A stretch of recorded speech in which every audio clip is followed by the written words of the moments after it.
नमस्कार दोस्तों, रुधिमती संस्कृत एजुकेशन में आपका स्वागत है।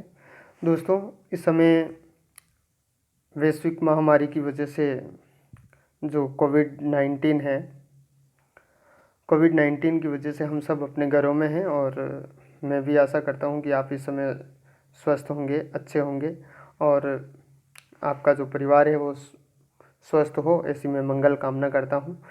इस समय हमारे पास पढ़ाई करने का एक बहुत बेहतरीन ज़रिया है। हम आराम से घर में रह कर के ज़्यादा अध्ययन कर सकते हैं। उसी सिलसिले में जो है सोशल मीडिया भी एक ज़रिया बना हुआ है सब तक ये अच्छी से अच्छी चीज़ें पहुंचाने का। तो मैं भी आपसे अनुरोध करूंगा कि ये जो संस्कृत के लिए रीट और सीटेट, रीट का अब जो है काफ़ी, अब अप्रैल का अंतिम सप्ताह चल रहा है, तो अब लॉकडाउन भी जल्दी ही खुलेगा, हम ऐसी कामना करते हैं। और जो पहले 2 अगस्त को प्रस्तावित थी परीक्षा, अब वो सितंबर अक्टूबर माह में आयोजित हो, हम ऐसी कामना करते हैं।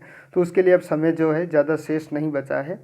उसी चीज़ को देखते हुए हम रीट के लिए और सीटेट के लिए और संस्कृत से संबंधित जितनी भी जो प्रतियोगी परीक्षाएँ हैं उनके लिए एक बहुत ही बेहतरीन तरीके से ये नोट्स लेकर के आपके पास उपस्थित हुए हैं।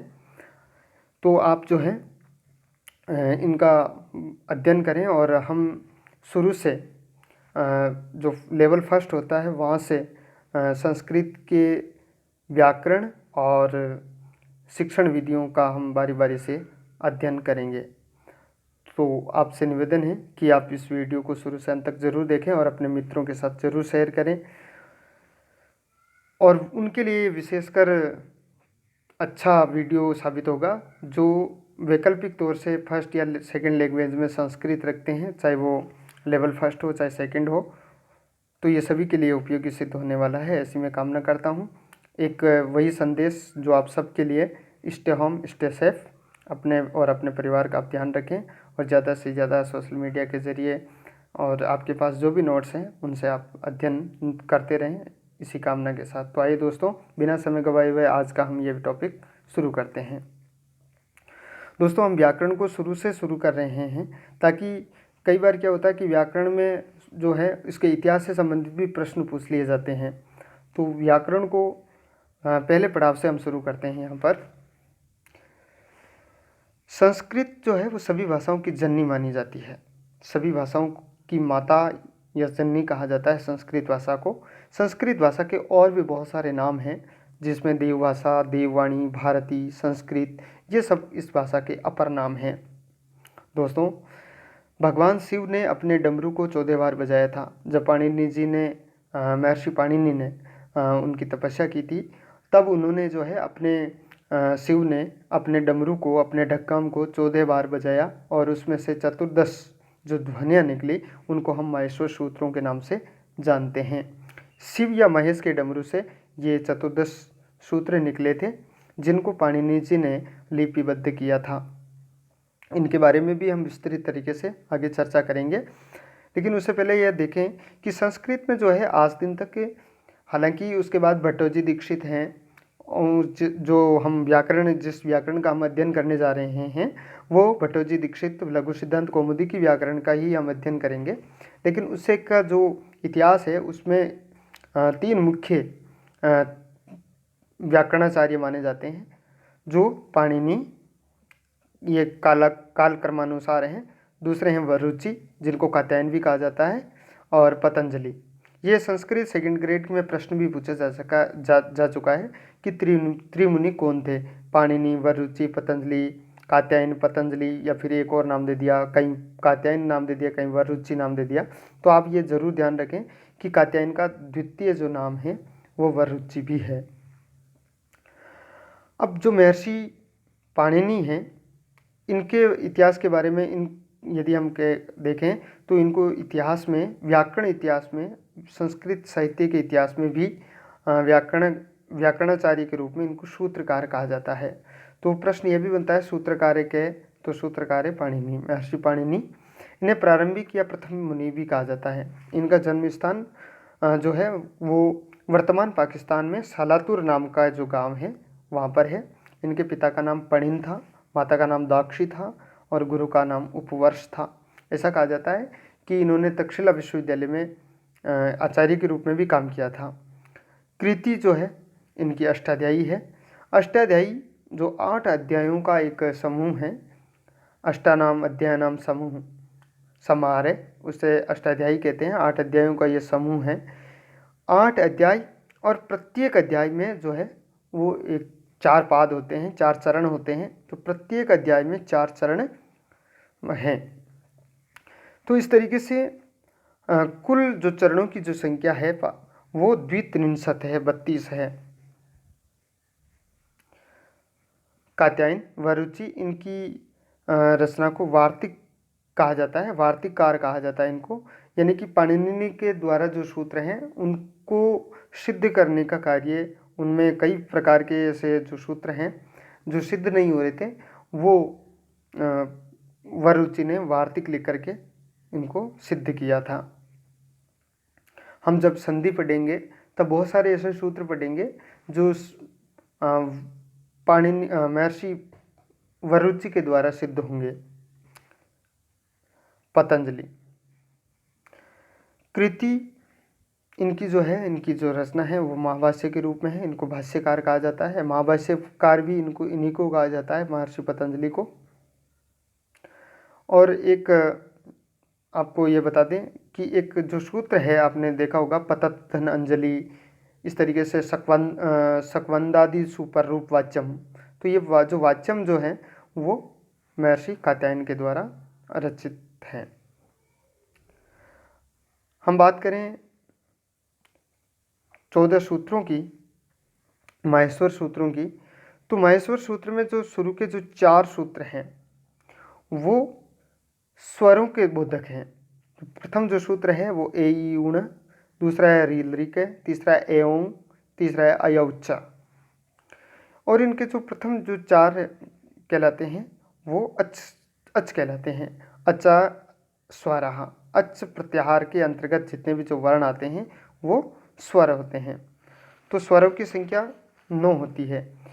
अब वो इसमें जो ये जो 1 से 4 तक जो सूत्र हैं, इनमें प्रथम और जो अंतिम जो वर्ण होता है उसको मिला करके एक प्रत्याहार बनाया जाता है। और उस प्रत्याहार के अंतर्गत आने वाले समस्त वर्णों को प्रत्याहार वर्ण कहते हैं। और उसमें जो हलंत्य वर्ण जो होता है, अंतिम जो वर्ण होता है, उसकी हम गणना नहीं करते। जैसे प्रथम सूत्र में अण प्रत्याहार बनता है, ए और अण, अण। तो अण में ए ई उ, अक, अंग और एच, अच। तो इस तरीके से ये प्रत्याहार बनाए जाते हैं। हम प्रत्याहारों के बारे में आगे चर्चा करेंगे। अब दोस्तों आपने ये देख लिया कि स्वरों की संख्या जो है वो 9 होती है। अब 9 स्वरों की संख्या के अंतर्गत आने वाले जितने भी जो वर्ण हैं वो अंतिम वर्णों को यदि हम छोड़ दें और प्रथम वर्ण से अंतिम वर्ण, यानी कि जहाँ पर जैसे प्रथम वर्ण ए ले लिया और अंतिम वर्ण चे ले लिया, अब इसके अंतर्गत जितने भी जो वर्ण आएंगे वो अच प्रत्याहार के वर्ण कहलाएंगे। अंतिम वर्ण को हम नहीं गिनेंगे। ए ई उ री त्री ए ओ आई औ। तो इस तरीके से स्वरों की संख्या कितनी हो गई? 9। तो अच के अच्चः कति भवन्ति? अच्चः 9 अच्च होते हैं। मूल स्वर और मूल स्वर कह दो, चाहे इनको ऋस्व स्वर भी कह सकते हैं। तो मूल स्वरों की संख्या जो है 5 होती है, ए ई उ री और ली। यदि हम इसमें ये देखें तो मूल स्वरों में लृ वर्ण के दीर्घ नहीं होते हैं। हम इसके आगे जो है जब प्रयत्नों की बात करेंगे तब हम इसमें जो है विस्तृत चर्चा करेंगे कि प्रयत्नों में इनके कितने कितने भेद होते हैं, किस किस में कौन कौन से भेद नहीं होते हैं। जैसे ए जो अ होता है इसके 8 भेद होते हैं, लेकिन लृ में दीर्घ का अभाव होता है। तो हम इसके बारे में जो है चर्चा करेंगे। दीर्घ स्वर इनकी जो संख्या होती है वो 8 होती है। आ ई उ री ए ओ आई औ, ये दीर्घ स्वर कहलाते हैं।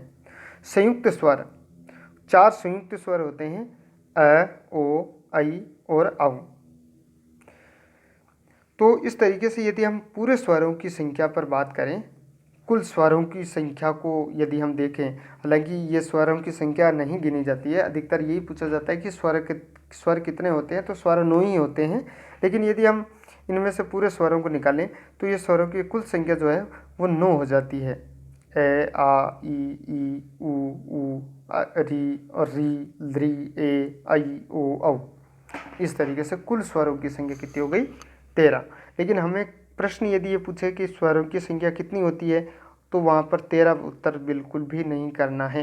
ये तो केवल दीर्घ और संयुक्त और ह्रस्व इन तीनों को मिलाकर के यहाँ पर लिख दिया गया है। अब 4 जो माहेश्वर सूत्र थे, हम उसके आगे यदि हम बात करें 5वें सूत्र से लगा करके 14वें सूत्र तक, तो ह य व र ट लण यम गण नम ज भ य ग ड द स ज ब ग ड द स ख प च ठ च ट त व क प य स स र हल। तो ये 5वें से लगा करके और अंतिम वर्ण हल, यानी कि 5वें वर्ण का 5वें स्वर का ह और 14वें सूत्र का अंतिम ल। तो हल, ये जितने भी जो हल होते हैं ये सारे के सारे व्यंजन होते हैं। तो इन व्यंजनों में कादियो मावसाना स्पर्शा, हम इस पे जो है एक वर्ण पे, हम इस पे एक पहले वीडियो बनाया था वर्ण पे, तो वहाँ पर जो है स्वर और व्यंजनों की पूरी व्याख्या अच्छी तरीके से की गई है। इसमें केवल साधारण तरीके से समझाया गया है। तो आप हमारे प्लेलिस्ट में जाकर के वहाँ से वर्ण का पूरा वीडियो देख सकते हैं, जहाँ पर वर्ण के बारे में पूरी जानकारी दी गई है कि कौन कौन से वर्ण हैं, उनकी क्या क्या सूत्र हैं, कौन कौन से व्यंजन कितने प्रकार के होते हैं, स्पर्श व्यंजन कितने होते हैं, ऊष्म व्यंजन कितने होते हैं, उनका सूत्र क्या है, किस तरीके से इनको सूत्रबद्ध किया गया है। तो वो सारे, तो स्पर्श व्यंजन जो है वो 25 तक होते हैं। कादियो मावसाना के से में तक ये 25 वर्ण होते हैं। स्पर्श वर्णों को उदित वर्ण भी कहते हैं। अब इनमें उदित वर्ण क्या है? कुचु टू तू पू, ये जो कु चू टू तू पू, ये जो 5 हैं इनको उदित वर्ण कहा जाता है। तो कुचु टू तू पू को हम उदित वर्ण कहते हैं। इस तरीके से ये 5 वर्ण 5 होते हैं और प्रत्येक उदित वर्ण में 5 वर्ण होते हैं। इस तरीके से टोटल 25 व्यंजनों की संख्या बताई जाती है। अंतस्थ वर्ण ये 4 होते हैं। यणोन्तस्थता ऐसा कहा जाता है। यणोन्तस्था, यण प्रत्याहार के अंतर्गत आने वाले सारे वर्ण जो हैं अंतस्थते वर्ण होते हैं। य व र ल। माहेश्वर सूत्र का 5वां 6ठा ये हमें इसका ज्ञान करवाता है। य व र ट है, य व र ट लण। ऊष्म वर्ण ये भी 4 होते हैं। सल ऊष्माण, सल प्रत्याहार के अंतर्गत आने वाले सारे वर्ण ऊष्म वर्ण कहलाते हैं। स श श ह। और ये 13वें और 14वें सूत्र से हमें पता चलता है। दोस्तों, माहेश्वर सूत्र के अंत में 2 बार प्रयोग होने वाला वर्ण है अण। अंत में प्रयोग होने वाला वर्ण अण है। और माहेश्वर सूत्रों में 2 बार प्रयोग होने वाला जो वर्ण है वो है। यानी कि है जो है वो है, य व र ट, इस तरीके से है से भी शुरू होता है। और लण में भी जो है ए की इत संज्ञा होती है। तो ण की भी इत संज्ञा होती है और ल में ए की भी इत संज्ञा होती है। प्रयोग दशा और प्रक्रिया दशा, इस पे भी हम जो है पहले प्रयोग दशा और प्रक्रिया दशा में हम वीडियो बना चुके हैं। आप हमारी प्लेलिस्ट में जाकर के देख सकते हैं। आगे यदि हम बात करें, लघु सिद्धांत कौमुदी के जो रचयिता हैं वो वरदराज आचार्य हैं।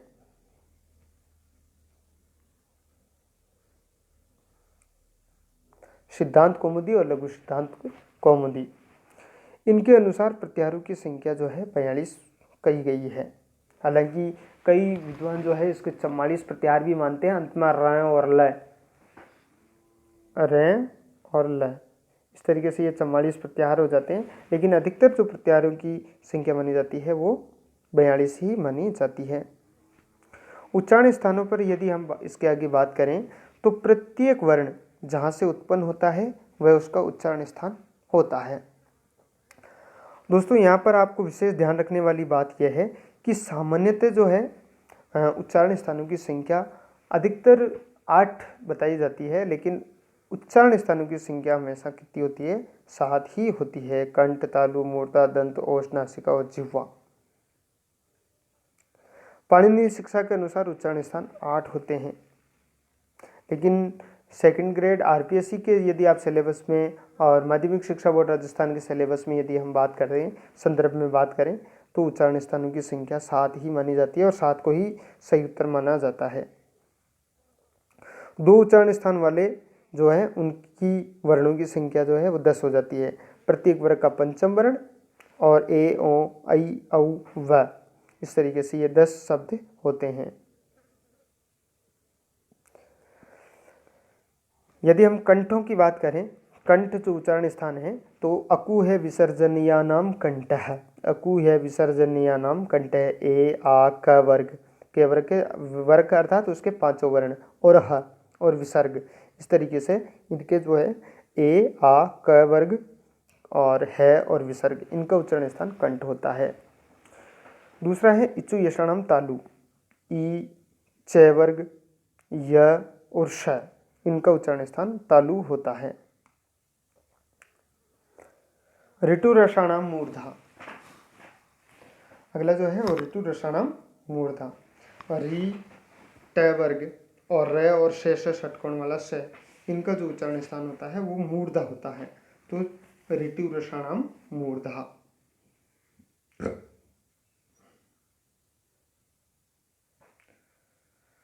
ऋतु रसाणाम दंता।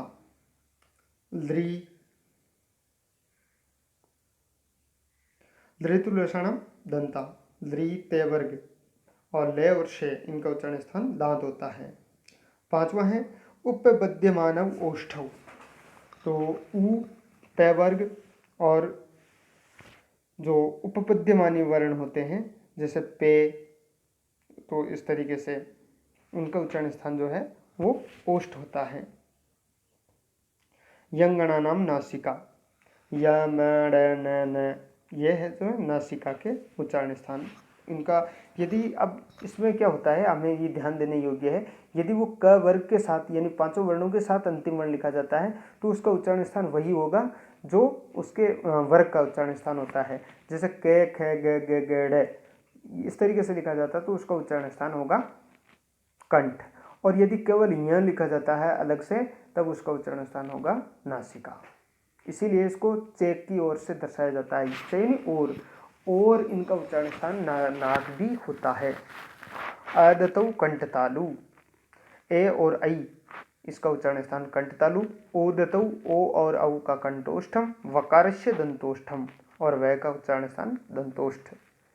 जीवामूलस्य जीवामूलम, इस प्रकार जीवामूल का उच्चारण स्थान जीवामूल ही होता है। जैसे आप इस तरीके से कभी बार देखते हैं कुछ शब्द जो हैं वो जीवा से बिना टच हुए सीधे निकल जाते हैं, जैसे इस तरीके से, तो उनका उच्चारण स्थान इस तरीके से उनको प्रदर्शित किया जाता है। तो दोस्तों आशा करता हूँ कि ये वीडियो आपको पसंद आया होगा और इसमें उच्चारण स्थान आदि हमने जो है आराम से अच्छी तरीके से बात की। हम प्रयत्नों के बारे में भी और आने वाले जो वीडियो हैं उनके बारे में भी हम अच्छी तरीके से बात करेंगे। तब तक के लिए जय हिंद, जय भारत। और आप इस वीडियो को सब्सक्राइब जरूर करें, लाइक करें। धन्यवाद।